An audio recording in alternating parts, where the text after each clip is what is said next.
Hi guys, I'm doing a TCA CROSS treatment for acne scars, a specific type of acne scars, ice pick scars. These are really deep scars.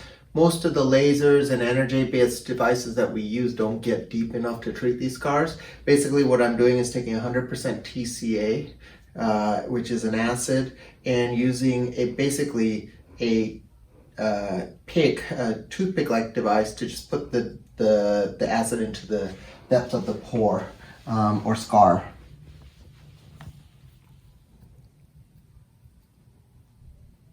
So you can see I've already treated the other side of the face and some of those deeper scars. And this is what it kind of looks like. And I like to treat ice pick and shallow boxcar type scars with this technique.